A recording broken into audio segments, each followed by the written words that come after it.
Hi guys, I have a nice recipe I'm going to share with you today. One of Jamaica's nice delicious breakfast.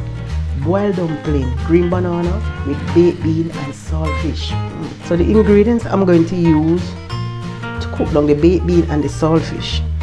I'm going to use two different flavors of bell pepper, tomato, onion, garlic, scallion and thyme. So guys, we have two different pots on. This one for the saltfish and this one for the dumpling and the banana. So meantime the saltfish is cooking, I'm going to make my dumpling because the water is on and I do not want the water to start boiling up before I make my dumpling. I'm going to put a small amount of salt, about 5 teaspoons of salt.